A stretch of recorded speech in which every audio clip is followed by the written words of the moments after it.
Sekdes Menko. Di dalam pertemuan siang hari ini ada beberapa hal yang diangkat oleh Forum 1, yaitu yang terkait dengan kerinduan daripada masyarakat untuk kembali berkunjung ke Baitul Allah dalam kegiatan umroh yang setiap tahun rata-rata 1 juta.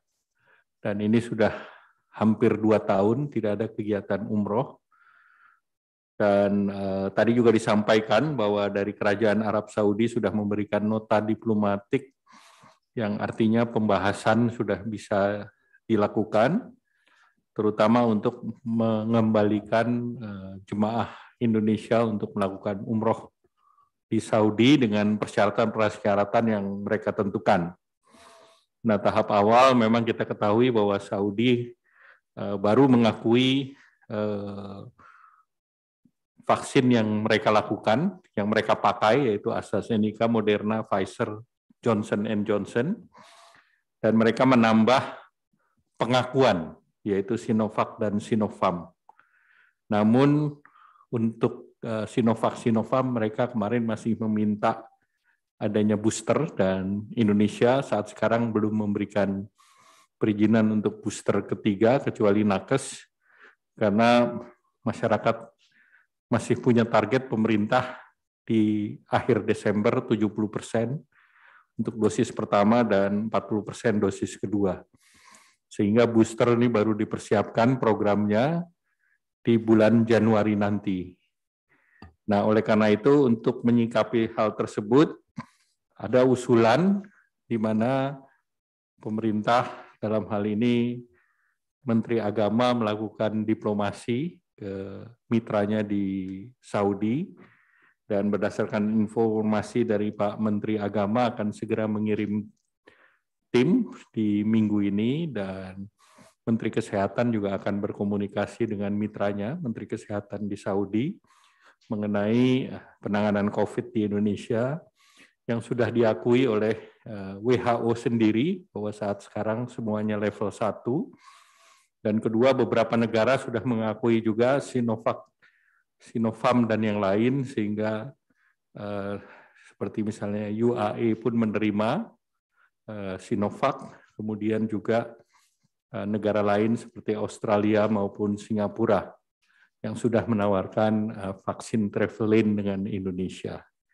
Nah, tentu dengan berbagai negara sudah mengakui dan juga tingkat penanganan COVID di Indonesia, diharapkan kegiatan umroh ini bisa segera kembali dinormalkan.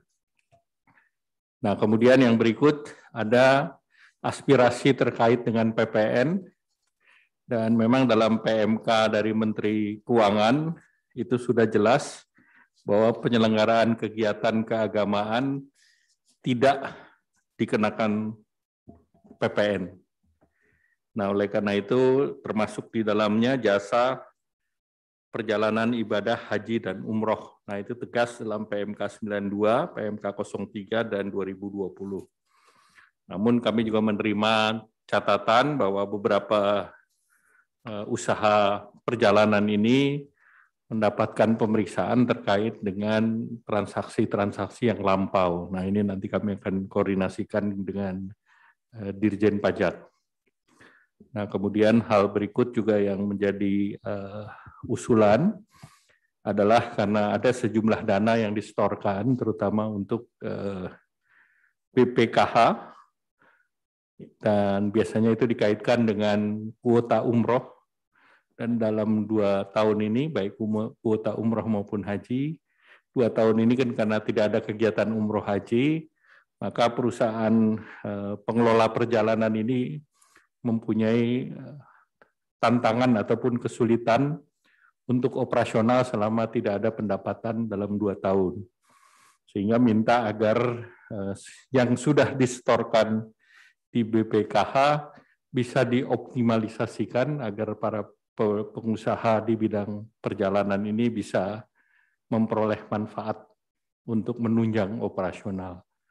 Nah, tentu sebagai pemerintah menilai bahwa selama pandemi COVID, pemerintah mendukung melalui program penanganan COVID dan pemulihan ekonomi, dan dalam hal ini dalam pemulihan ekonomi, karena dananya mereka sendiri yang menyetor dan ada di BPKH, tentu optimalisasi ini bisa dibahas. Jadi ini yang kami sampaikan. Nah, terakhir kemarin tadi juga ada masukan terkait dengan pelaksanaan dari Undang-Undang Cipta Kerja. Nah, tadi kami lihat bahwa beberapa hal yang perlu dikomunikasikan, terutama prioritas yang pertama bagaimana agar kegiatan umroh dan kedepannya tentu haji dinormalkan. Nah, tentu kegiatan-kegiatan yang berkait dengan hal tersebut baru disosialisasikan apabila tidak terjadi pemberangkatan dan sebagainya. Sehingga tentu ini dikembalikan pada proporsi yang sebenarnya.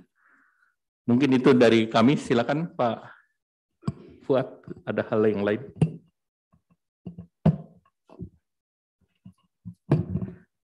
Baik, terima kasih kepada Pak Menko, Pak Sesmenko, dan seluruh sahabat-sahabat dari Forum 1.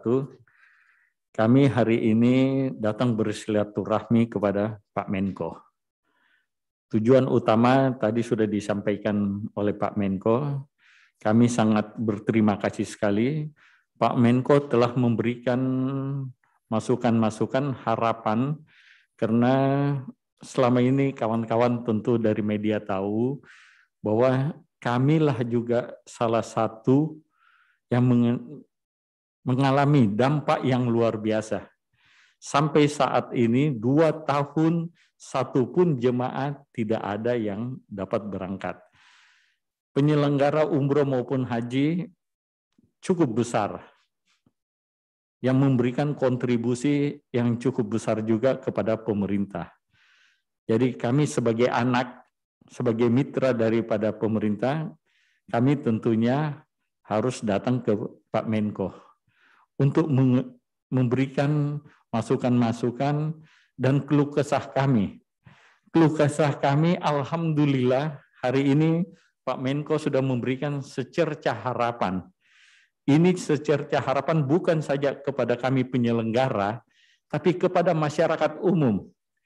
Insya Allah dalam waktu dekat Pak Menko akan berkoordinasi baik kepada Kementerian Agama maupun Kementerian Kesehatan dan juga kepada pemerintah Saudi. Kami berkeyakinan apa yang tadi Pak Menko sampaikan, insya Allah dalam waktu dekat kepada masyarakat umum, tidak lama lagi kita akan bisa ke Baitullah. Kerinduan kepada Baitullah insya Allah dalam waktu dekat dapat terrealisasi. Itu yang harapan kami. Mudah-mudahan dengan dukungan Pak Menko yang telah diberikan kepada kami, semuanya akan berjalan dengan lancar. Atas nama Forum 1, kami mengucapkan terima kasih dan penghargaan yang setinggi-tingginya kepada Pak Menko beserta seluruh jajaran dan juga kawan-kawan dari media.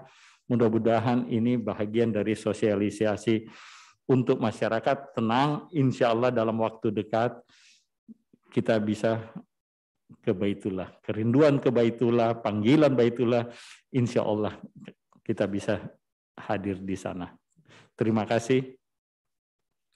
Terima kasih Pak Fuad Mansur. Jadi demikian, jadi masih ada beberapa persyaratan yang harus dipenuhi dan Pak Menteri Agama dan Pak Menteri Kesehatan beserta Ibu Menteri Luar Negeri yang nanti tentu akan menindaklanjuti, dan terkait dengan kapannya nanti akan ada sesudah pertemuan-pertemuan tersebut. Demikian, terima kasih. Wassalamualaikum warahmatullahi wabarakatuh. Ada yang bertanya?